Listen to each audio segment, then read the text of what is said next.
കുരിശുയുദ്ധം. കുരിശുയുദ്ധം വെറുതെ കുരിശുയുദ്ധം എത്ര നൂറ്റാണ്ട? ഏതാണ്ട് 1.25 നൂറ്റാണ്ട്. ഏതാണ്ട് 1.25 നൂറ്റാണ്ട്. ക്രിസ്താബ്ദം 1096 മുതൽ ക്രിസ്താബ്ദം 1270 വരെ നീണ്ടുനിന്ന കുരിശുയുദ്ധത്തിൽ കുരിശുസേന അമ്പയെ പരാജയപ്പെട്ടു. മുസ്ലിമീങ്ങൾ ജയിച്ചടക്കിയ അനേക രാജ്യം. മുസ്ലിമീങ്ങളുടെ പ്രതാപം വർദ്ധിച്ചു. ഇങ്ങനെയുള്ള ഒരു ചുറ്റുപാട് കുരിശുയുദ്ധത്തിലേക്ക് പരാജയം നിന്നിട്ടും കുരിശുസേനയുടെ ആളുകൾ കുരിശുകാർ, അവർക്ക് പിണിയാളുകളായി നിൽക്കുന്ന ജൂതന്മാർ അവരെന്ത് ചെയ്തു? ഇസ്ലാമിനോട് ഇനി പോരാട്ടത്തിൽ ജയിക്കാൻ കഴിയില്ല. ഇപ്പൊ ജയിക്കലുണ്ടോ? ഇറാഖിൽ ചില മനസ്സിലാക്കി ജയിക്കലുണ്ടോ? യുദ്ധം തുടങ്ങാനേ ഇരിക്കുന്നുള്ളൂ എന്ന് പണ്ട് സദ്ദാം ഹുസൈൻ പറഞ്ഞ അവിടെ തന്നെ എപ്പോഴും യുദ്ധം തുടങ്ങിയിട്ടല്ലേ ഉള്ളൂ. യുദ്ധം തുടങ്ങിയിരിക്കുക ഇറാഖില് നടന്നുകൊണ്ടിരിക്കല്ലേ. ഇറാഖിൽ നിന്ന് പോകാൻ കഴിഞ്ഞോ? പോകാനും പോകാതിരിക്കാനും വയ്യാതായില്ലേ അമേരിക്കൻ സേന? ഇറങ്ങിപ്പോയി. ഇസ്ലാമിന് ജയിക്കാൻ കഴിയൂല. തീവ്രവാദം ഭീകരവാദം എന്നൊക്കെ പറഞ്ഞു കുറെ താടിക്കാരും മൊയ്യന്മാരൊക്കെ പിടിച്ചടച്ചിട്ടുകൊണ്ട് പോകുന്ന കരിബന്ദ ഏറ്റവും വലിയ ഭീകരവാദി എന്ന് പറയാവുന്ന മഹാനായ മഹ്ദിയുമാണ്. അതിന്റെ അപ്പുറം പിന്തുണയുമായിട്ട് ഈസാ നബി അലൈഹിസ്സലാം ലോകത്ത് വരും. പക്ഷെ ഭീകരവാദി നല്ല മൂപ്പര് പറയാം. മൂപ്പര് അള്ളാന്റെ റസൂലിന്റെ ദീനുമായിട്ടാണ് വരിക. ഏറ്റുമുട്ടഎനിക്ക് ഏറ്റുമുട്ടും, സമരം ചെയ്യാനിക്ക് സമരം ചെയ്യും. ഇനി അവസാനം ദജ്ജാലിനെ ഈസാ നബി അലൈഹിസ്സലാം കൊല്ലും. ഖുറാസാനിൽ നിന്നും ഒരു കറുത്ത പതാക അഷ്റഫുൽ ഖൽഖ് ത്വഹ റസൂലുള്ളാഹി. എന്തെങ്കിലും അപ്പൊ കേരളത്തിൽ ഒരൊറ്റ പതാകയെ കൊണ്ടാകുള്ളൂ, നമ്മളെ പതാക. ആ പതാകന്റെ അപ്പുറം വേറൊരു പതാകല്ല ലോകത്ത് എവിടെയെങ്കിലും ഉണ്ട് ഒരു കറുത്ത പതാക? അല്ലാണ്ട് റസൂലിന്റെ ഹദീസ് പറഞ്ഞല്ലേ, ഖുറാസാനിൽ നിന്ന് വരുന്ന കറുത്ത പതാകക്കാരാണ് ഇമാം മഹ്ദിക്ക് കീഴിൽ അണിനിരക്കുന്ന മുസ്ലിം സേനയെന്ന്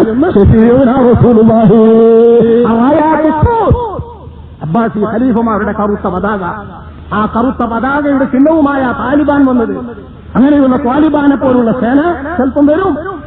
ബേജാറാകുന്നുമെന്ന നമ്മൾ പൂർണ്ണമായും അവരൊക്കെ പിന്തുണയ്ക്കല്ല. ഇസ്ലാമികമായി ഒരു ചലനമുണ്ടാകുമ്പോ, ഒരനക്കമുണ്ടാകുമ്പോ, എന്തെങ്കിലും ഒരു ഉന്മേഷമുണ്ടാകുമ്പോ, ഒരു ഉണർവുണ്ടാകുമ്പോ അതൊക്കെ ഭീകരവാദം, തീവ്രവാദം, നാശകാരികളുമൊക്കെ പറഞ്ഞ് അടിച്ചമർത്താൻ വേണ്ടി ഒരുങ്ങുന്നതൊക്കെ അമേരിക്കയുടെ കറുത്ത കരങ്ങളാണ്. സാമ്രാജ്യത്തെ ശക്തികളുടെ വില്ലന്മാരുടെ മോശപ്പെട്ട ദുഷ്ടകരങ്ങൾ. ആ കരങ്ങളെയെല്ലാം ഭേദിച്ച് ഇസ്ലാം ജയിച്ചു. പക്ഷേ ഒരു അർത്ഥത്തിൽ അവർ വിജയിച്ചു. ആശയപരമായി സാംസ്കാരികമായി മുസ്ലിമീങ്ങളെ തറപറ്റിക്കുവാൻ വേണ്ടി അവർ വലിയ വലിയ കോപ്പുകൾ പലതും ചെയ്തു. നമ്മളറിയാതെ നമ്മളെ കൂട്ടക്കാർ പലരും അതിൽ കുടുങ്ങി. അവരുണ്ടാക്കിത്തീർത്ത പല സംഘങ്ങളുമുണ്ട്. ഓറിയന്റൽ പൗരസ്വദേശ കാര്യം അല്ല അതിന്റെ അർത്ഥം. ഈ ഓറിയന്റൽ കാര്യങ്ങളുമായി നടക്കുന്ന കുറേ സംഘങ്ങൾ അവർ രൂപീകരിച്ചു. അവർ ഇസ്ലാമിനെ കുറിച്ച് പഠിക്കാൻ തിരിഞ്ഞു. ചരിത്ര ഗ്രന്ഥങ്ങൾ വായിച്ചു, ആശയഗ്രന്ഥങ്ങൾ വായിച്ചു, വിശ്വാസഗ്രന്ഥങ്ങൾ വായിച്ചു. ഈ വായിച്ചിട്ട് ഇസ്ലാം എവിടെയാണ് പരാജയപ്പെട്ടത്, ഇസ്ലാമിന്റെ ശത്രുക്കൾ എവിടെയാണ് പരാജയപ്പെട്ടത്, ഇസ്ലാം എവിടെയാണ് ജയിച്ചത്, ഇതൊക്കെ നോക്കി നോക്കി നിൽക്കുമ്പോ ഇസ്ലാമിന്റെ ജയത്തിനെതിരെ ഇസ്ലാമിന്റെ സംഘങ്ങൾ തന്നെയാണ് എന്നും ഖുർആൻ കൊണ്ട് പ്രദർശിച്ചിട്ടുള്ളവർ എന്നവർ മനസ്സിലാക്കി. ആ സംഘങ്ങളെ അതേ പേരിൽ പുനരുജ്ജീവിപ്പിക്കാൻ കഴിയൂല. ഖവാരിജ് തന്നെ രൂപീകരിക്കാൻ നമ്മളെ മുസ്ലിമീങ്ങൾ ആരെങ്കിലും ഒരു കടുക്കോ? ഇല്ല. അലിയാർ വന്ന കൗമാന് രോഗം പ്രചരിപ്പിച്ചു. മറ്റുകളിട്ട് എന്ന് പറഞ്ഞാൽ നമ്മളെ മുസ്ലിമീങ്ങൾ അതിലെടുക്കോ? ഇല്ല. അബുൽ ഹസൻ അശരിയുടെ നേതൃത്വത്തിൽ മോശമാക്കപ്പെട്ട് തുരത്തപ്പെട്ട സംഘമാണതെന്ന് ലോകം പറയും. അതുകൊണ്ട് തന്നെ അവരുടെയൊക്കെ ആശയങ്ങൾ ലോകത്തിന്റെ മുമ്പിൽ ഇസ്ലാമിന്റെ പേരിൽ അവതരിപ്പിക്കാൻ അവർ ഇസ്ലാമിനെ കുറിച്ച് ഗ്രന്ഥങ്ങൾ എഴുതി. ഓറിയന്റലിസ്റ്റുകൾ എത്ര ഗ്രന്ഥങ്ങൾ എഴുതിയിട്ടുണ്ട്? അൽ-അസ്ഹർ യൂണിവേഴ്സിറ്റിയിലും ബെർലിൻ യൂണിവേഴ്സിറ്റിയിലും ബുഡാപെസ്റ്റ് യൂണിവേഴ്സിറ്റിയിലും ഒക്കെ വളരെ കാലം സേവനം ചെയ്തവർ അധ്യാപകനായിരുന്നു, ജൂതനായിരുന്നു ഗോൾഡ് ദീസർ. അതാണ് ഓറിയന്റലിസ്റ്റുകളുടെ ഏറ്റവും വലിയ ആചാര്യൻ ഗോൾഡ് ദീസർ. ഈ ഗോൾഡ് ദീസർ അസ്ഹർ യൂണിവേഴ്സിറ്റിയിൽ വരെ ആരാ? അസ്ഹർ നമ്മളെ ശിലാകേന്ദ്രം അസ്ഹർ യൂണിവേഴ്സിറ്റിയിൽ വരെ ഇസ്ലാമിക കാര്യങ്ങൾ പഠിപ്പിക്കുന്ന അധ്യാപകനായിരുന്നു. ബെർലിൻ യൂണിവേഴ്സിറ്റി, ബുഡാപെസ്റ്റ് യൂണിവേഴ്സിറ്റി, അങ്ങനെ ദീർഘകാലം വളരെ കഴിഞ്ഞ അയാൾ ഹംഗേറിയക്കാരനാണ്, ജൂഡൻ. ഇവരൊക്കെ ഇസ്ലാമിനെ പഠിച്ച് ഗ്രന്ഥങ്ങൾ ഉണ്ടാക്കിയിട്ടുണ്ട്. ഇസ്ലാമിന്റെ വിജ്ഞാനകോശമുണ്ട്, ദായിറത്തുൽ മആരിഫിൽ ഇസ്ലാമിയ, ഇസ്ലാമിക വിജ്ഞാനകോശം. ഫലപ്പെട്ട ഗ്രന്ഥങ്ങൾ, ഇസ്ലാമിനെ കുറിച്ചുള്ള തെറ്റായ ഒരുപാട് പാഠങ്ങളും ചരിത്രങ്ങളും, ഇസ്ലാമിക വിശ്വാസത്തിനെതിരെ പുത്തൻവാദികൾ ഉണ്ടാക്കിയിട്ടുള്ള അബദ്ധജടിലമായ വിദണ്ഡവാദങ്ങളും അതിന്റെ ന്യായങ്ങളും ഇതൊക്കെ പുറത്തെടുത്തിട്ട് സൂത്രത്തിൽ ഇസ്ലാമിന്റെ നേരെ ഇസ്ലാമിനെ പഠിപ്പിക്കുക എന്ന വ്യാജേന ലോകത്ത് പ്രചരിപ്പിക്കുന്ന സംഘമാണ് ഓറിയന്റലിസ്റ്റുകൾ. ഈ ഓറിയന്റലിസ്റ്റുകളുടെ വിവരണത്തിൽ അനേകം ആളുകൾ പങ്കെടുത്തു. പലരും തൊട്ടു അബദ്ധത്തിൽ കുടുങ്ങി. ചരിത്രം വിവരിക്കുന്ന 1-2 ആളെ ഞാൻ പരിചയപ്പെടുത്താം. പ്രൊഫസർ അബു റയ്യ, ഉസ്താദ് മുഹമ്മദ് അമീൻ, ഇവരെഴുതിയ ഗ്രന്ഥമാണ് നമ്മളിപ്പോ തിരോധാനം ചെയ്തൊരു മൗലവില്ലേ, കൊന്നോ പോയോ ഇന്നുണ്ടോന്നറിയാത്തൊരു മൗലവി. അവിടെയാണധികം നമ്മളെ വണ്ടൂര്. അത് വന്നപ്പോൾ നമ്മളെ വണ്ടൂർക്കാർക്ക് എന്താ സുഖം എന്ന് പറയുന്നത്.